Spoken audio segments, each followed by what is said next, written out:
कभी कभी ऐसा लगता है कि हमारी जिंदगी में कुछ भी ठीक नहीं चल रहा। जो भी काम करना शुरू करते हैं वो गड़बड़ हो जाता है। पर्सनल हो या फिर प्रोफेशनल लाइफ, हर तरफ परेशानियां ही परेशानियां।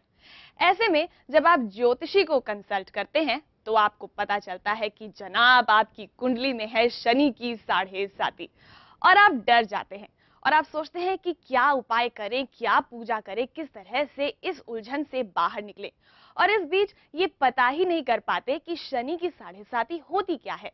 क्या वाकई शनि की 7.5 इतनी बुरी चीज है, इतनी खतरनाक चीज है कि हमारी जिंदगी में सब कुछ खराब ही होता जाता है।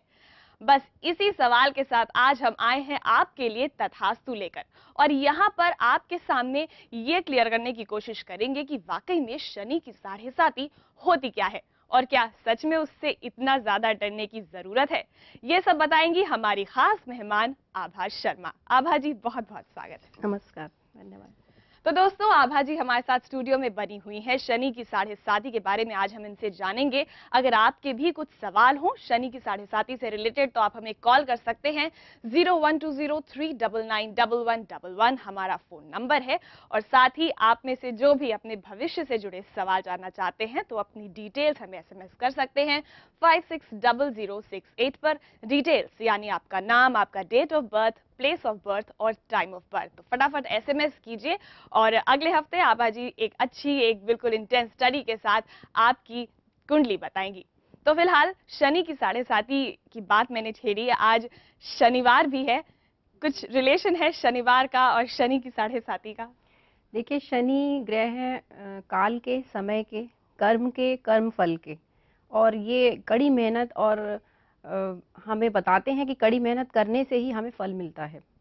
शनिवार का दिन शनि का दिन माना जाता है और शनि 7.5 का नाम भी शनि के साथ आता है। 7.5 क्या है? 7.5 है जब आपके कुंडली में जन्मकालीन चंद्र जिस राशि में बैठे हैं उससे एक राशि पहले जब शनि प्रवेश करते हैं और फिर उस जन्मकालीन राशि पर चंद्रमा की जिस राशि में है उस पे और उसके बाद की राशि पर, इस तरह एक राशि में 2.5 साल का समय शनि लगाते हैं पार करने में, तो 3 राशियां कवर करने में 7.5 साल लगते हैं। ये हर व्यक्ति के जीवन में आता है। 7.5 ऐसा नहीं कि किसी एक कुंडली में होता है या किसी किसी कुंडली में होगा, ये सभी के जीवन में आती है। जी, यानी सभी के कुंडली में आती है। ऐसा नहीं है कि कुछ ही चुनिंदा लोग हैं जिनकी कुंडली पर शनि की 7.5 आती है और कोई इतना बड़ा प्रकोप होता है। कुछ और दिलचस्प बातें हैं शनि की 7.5 से जुड़ी हुई, आइए वो भी आपको दिखाते हैं।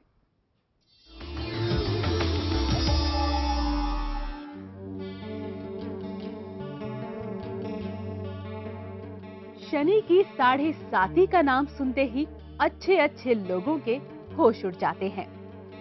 7.5 7 साल 6 महीने यानी 2700 दिन की होती है, इसलिए इसे 7.5 कहा जाता है। शनि एक राशि से गुजरने में 2.5 साल का समय लेता है। इस तरह 3 राशियों से गुजरते हुए ये 7.5 साल का समय लेता है। माना जाता है कि 7.5 के दौरान व्यक्ति को विषम परिस्थितियों का सामना करना पड़ता है। हालांकि ये पूरा सच नहीं है। अगर शनि योग कारक है तो वो कष्टकारी होने के बजाय व्यक्ति को सफलता की ऊंचाइयों पर पहुंचाता है। इस तरह देखा जाए तो शनि केवल कष्ट ही नहीं देता बल्कि शुभ और लाभ भी प्रदान करता है। तो ये तो हुई शनि की 7.5 से जुड़ी हुई कुछ बहुत दिलचस्प बातें। और इस बीच एक कॉलर भी जुड़ गए हमारे साथ। सुरेंद्र हैं देहरादून से। Good morning Surendra ji. Good morning ma'am. Good morning, क्या सवाल है आपका? मेरा कर्क लगन है, सिंह राशि है जी। और 13/4/1946 मेरी पैदाइश है जी। और देखिए इसमें 7.5 की अभी मेरे ख्याल लाख 2.5 साल रहते हैं मेरे जानकारी के अनुसार जी। तो अभी क्या इसका फ्यूचर अभी है इस 2.5 साल में? जी सुरेंद्र जी, अगर आपके भविष्य से जुड़े हुए कुछ और भी अहम सवाल है तो वो आप हमें अपनी डिटेल्स SMS करके उन सवालों के जवाब जान सकते हैं। फिलहाल जो डिटेल्स आपने हमें अपनी फोन कॉल के जरिए बताएं उससे आभा जी से पूछ लेते हैं कि 2.5 साल इनके बचे हैं, कह रहे हैं शनि की 7.5 में, तो इस दौरान क्या कुछ परेशानियां हो सकती हैं? देखिए, साढ़े साती का आम जनरली ज्योतिषी ये मानते हैं कि एक राशि पहले और एक राशि बाद चंद्र राशि से, लेकिन शोध शोध करने पर यह पता चला है कि चंद्रमा जितनी डिग्री पर जिस राशि में होता है, उससे 45 डिग्री पहले जब शनि का गोचर होता है तब साढ़े साती शुरू होती है। और इसी तरह चंद्रमा की डिग्री जिस पे है, जिस राशि में, जैसे चंद्रमा 20 डिग्री पर है किसी राशि में, तो उसके बाद 45 डिग्री का समय आगे आने पर ही शनि जब वहां तक पहुंचेंगे तब तक साढ़े साती रहेगी। अब इनकी सुरेंद्र जी की कुंडली बनाने पर ही पता चलेगा कि इनकी साढ़े साती पूरी हो गई है या अभी बची है, क्योंकि सिर्फ एक राशि आगे पीछे मान लेने से साढ़े साती पूरी नहीं होती। और साढ़े साती तो एक समय है जो शनि का गोचर है, असली फल तो कुंडली के योग और कुंडली की दशाएं ही देती हैं। साढ़े साती से डरने की जरूरत नहीं है, और साढ़े साती अपने आप में फल देने में निष्फल है, क्योंकि असली फल तो आपको दशा फल ही देते हैं, यानी आपकी दशाएं जो आपके कर्म हैं। जी, यानी शनि की साढ़े साती इतना बड़ा प्रकोप नहीं है जितना बड़ा बना दिया जाता है। सुरेंद्र जी, अपनी डिटेल्स एसएमएस कीजिए और अपने सवालों का जवाब आपको तथास्तु में मिलेगा। फिलहाल एक और कॉलर जुड़ गई है हमारे साथ, सुमित्रा हैं। गुड मॉर्निंग सुमित्रा जी। लगता है सुमित्रा जी से हमारा संपर्क टूट गया है। निखिल जुड़ गए हैं। हेलो निखिल। हाँ जी। जी निखिल, सवाल पूछिए। हाँ जी, मेरा सवाल ये है कि शनि की साढ़े साती हमारी राशि पर चल रही है जी, और साथ ही साथ महादशा और प्रत्यंतर दशा ये भी शनि की है। तो ऐसे में शनि क्या हमें लाभ देगा या क्या नुकसान करेगा? कुंडली में तीसरे घर में शनि है हमारे। जी, तो निखिल ने काफी सारी डिटेल्स बताई आभा जी। जी, लेकिन उन्होंने अपनी कुंडली का लग्न नहीं बताया, राशि कौन है, राशि कौन सी है लग्न में, और चंद्रमा किस राशि में है, और शनि कहाँ के लॉर्ड हैं, क्योंकि कुंडली के लग्न से पता चलेगा कि शनि किस घर के स्वामी हैं। अगर शनि दुष्भावों यानी 6, 8, 12 घर के स्वामी हैं तो वो खराब फल दे सकते हैं शनि की दशा में, और साढ़े साती भी हो। लेकिन जैसे निखिल हमारे साथ लाइन पर बने हुए हैं आभा जी, अगर आप जानना चाहें तो उनसे ये बातें क्लियर कर सकती हैं। हाँ, आप अपना लगन बताइए। हाँ, लग्न धनु है। धनु लग्न है, तीसरे घर में शनि बैठे हैं। तीसरे घर में तो तीसरे राशि। जी, दूसरे और तीसरे घर के स्वामी हैं शनि, तो दूसरा घर तो कुटुंब और धन का स्वामी है, और तीसरा घर का स्वामी यानी कि प्रयास और एफर्ट्स के स्वामी। और शनि की महादशा चल रही है। महादशा भी, प्रत्यंतर दशा भी। प्रत्यंतर भी जी, तो अभी ही इनकी महादशा शुरू हुई है, तो शनि अच्छे फल देंगे, इन्हें बिल्कुल अच्छे फल देंगे। इन्हें बस प्रयास करने की जरूरत है, क्योंकि शनि कर्म के कारक हैं और इनके थर्ड लॉर्ड भी हैं, इनकी कुंडली के थर्ड हाउस के लॉर्ड, यानी कि कर्म फल जो प्रयास से मिलेगा जी। तो इन्हें धन प्राप्ति जरूर होगी, अच्छी जाएगी इनकी। जी निखिल, तो धन प्राप्ति आपको जरूर होगी और साथ में कर्म तो करने ही पड़ेंगे। वैसे भी जब तक हम अच्छे कर्म नहीं करेंगे हमें अच्छे फल नहीं मिलेंगे, ये तो कहा ही जाता है। फिलहाल हमारे लिए वक्त हो गया एक छोटे से ब्रेक का, लेकिन ब्रेक से जब वापस आएंगे तो उन सभी कॉलर्स को, उन सभी लोगों को हम उनके सवालों के जवाब देंगे जिन्होंने हमें एसएमएस किया है, और साथ ही शनि की साढ़े साती कुंडली में होने पर कुछ इतनी बड़ी परेशानी नहीं हो सकती है, उसके बाद भी आप बहुत आगे बढ़ सकते हैं, बहुत कुछ पा सकते हैं। इसके भी आपको 2 उदाहरण देंगे। फिलहाल लेते हैं एक छोटा सा ब्रेक, जल्द लौटते हैं।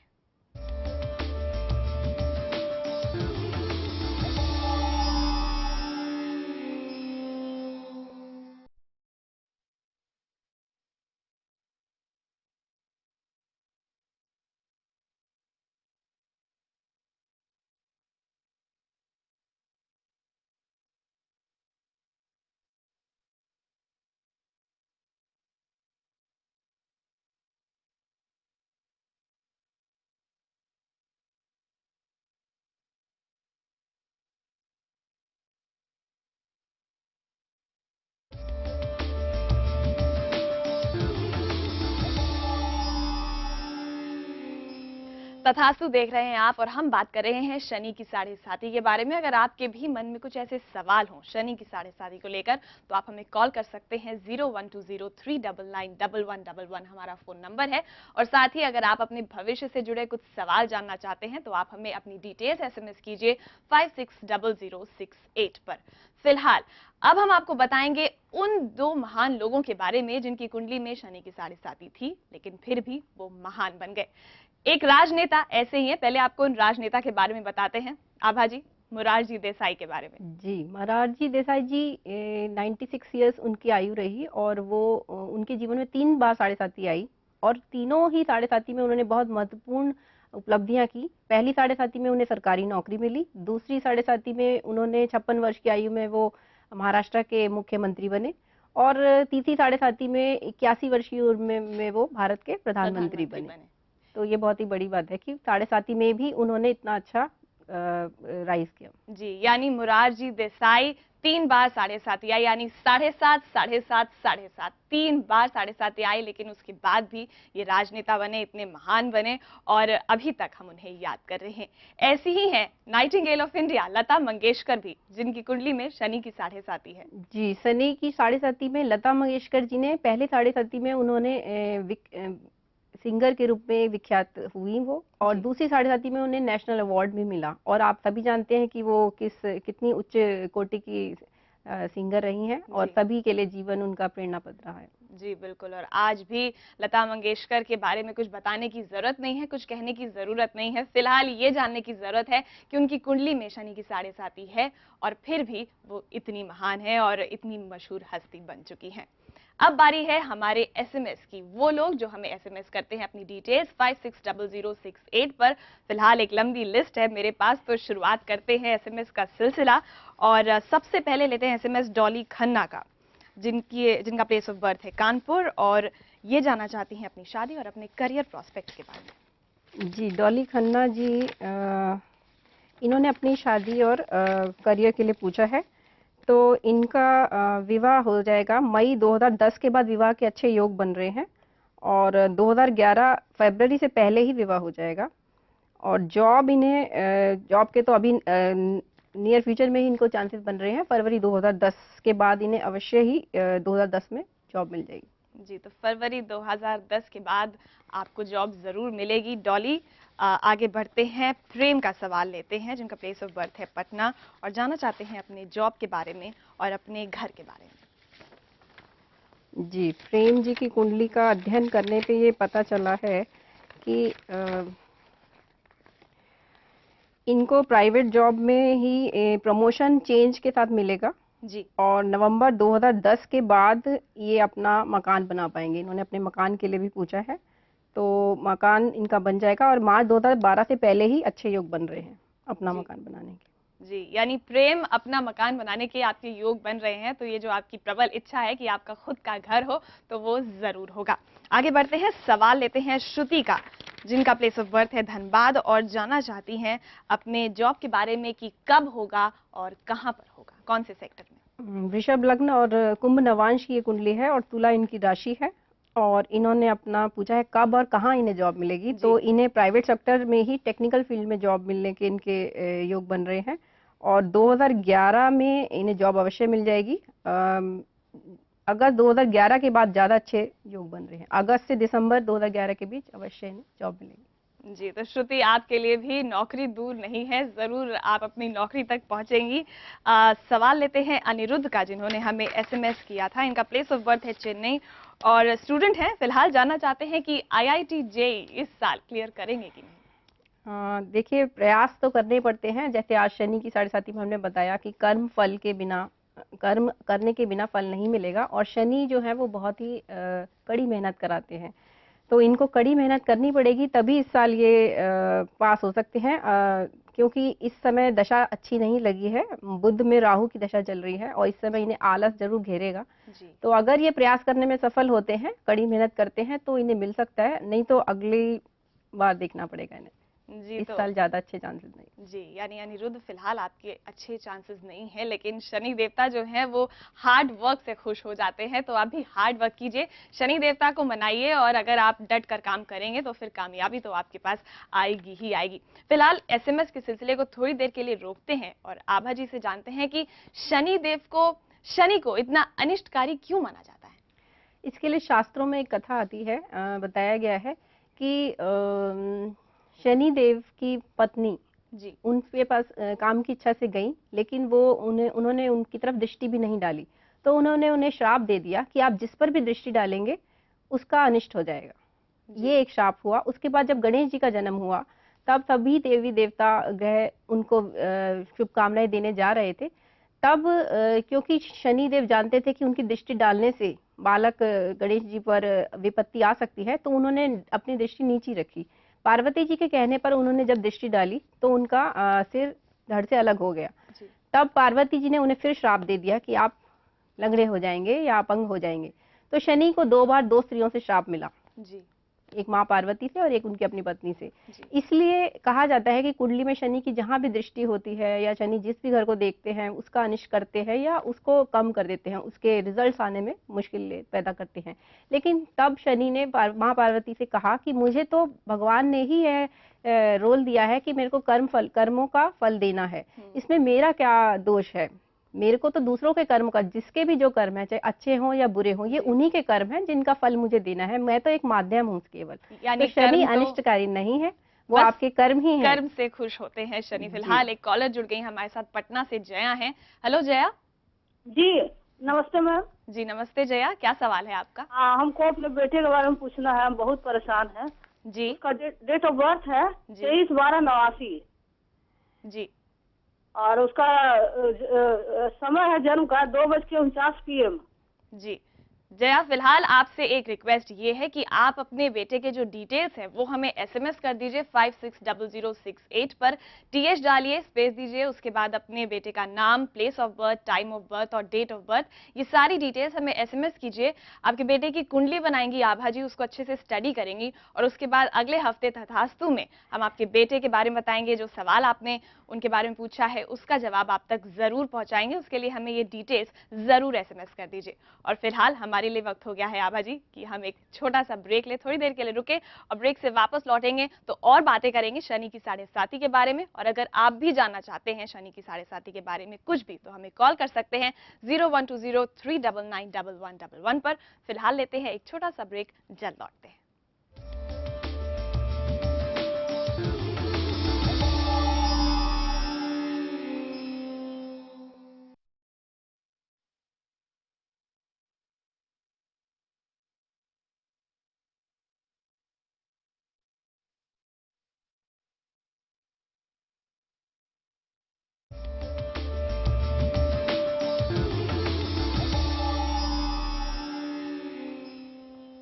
तथास्तु देख रहे हैं आप और हम बात कर रहे हैं शनि की 7.5 के बारे में। अगर आपके भी कुछ सवाल हो तो आप हमें कॉल कर सकते हैं 0120399111 पर। और फिलहाल एक कॉलर हमारे साथ जुड़ी हुई हैं, अंशिता हैं उड़ीसा से। Hello Anshita. Hello hello ma'am, मेरे बर्थडे 21 अप्रैल 1982।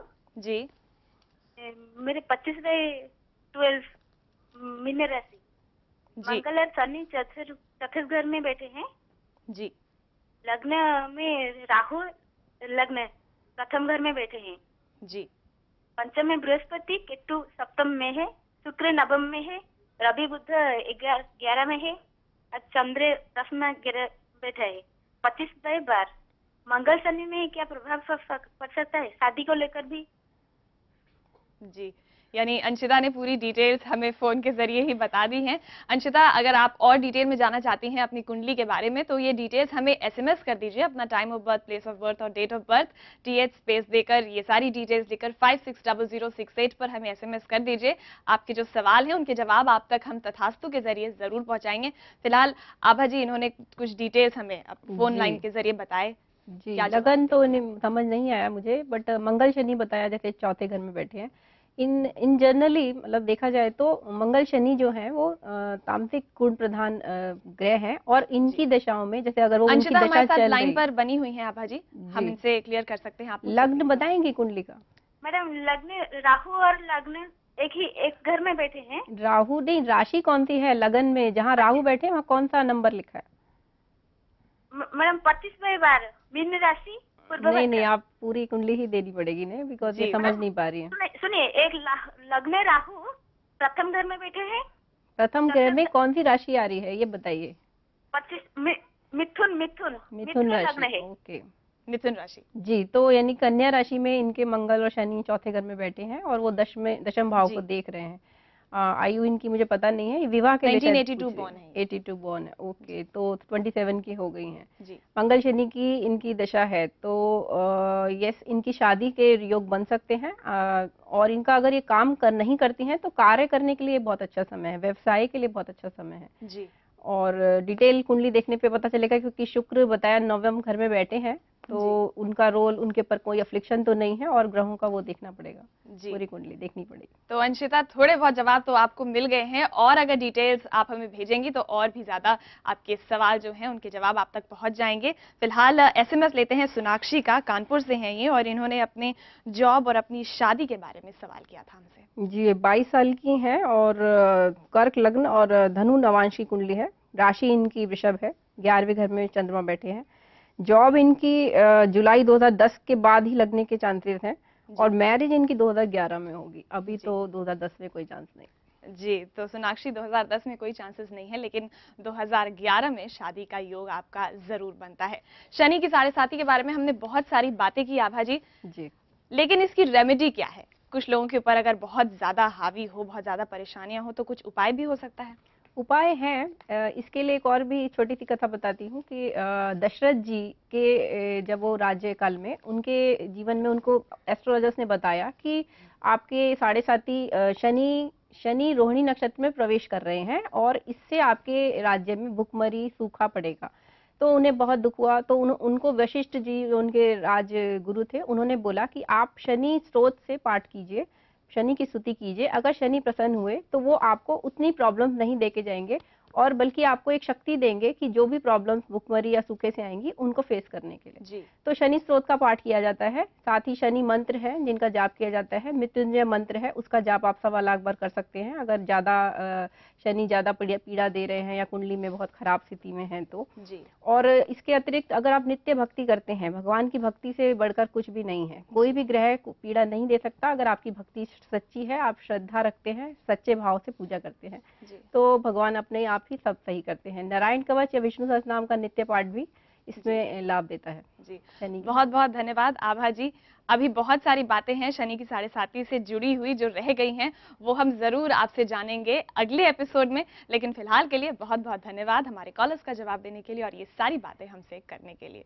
जी, तो जैसा कि आभा जी ने कहा कि भगवान जो है वो भक्ति से खुश होते हैं और अच्छे कर्म से खुश होते हैं, तो अच्छे कर्म करते रहिए। बचे कुछ जो सवाल है शनि की 7.5 से जुड़े हुए, वो हम अगले एपिसोड में डिस्कस करेंगे। तब तक के लिए हमें दीजिए इजाजत और आप देखते रहिए प्रज्ञा, जो आपको मिलाए बेहतर आपसे।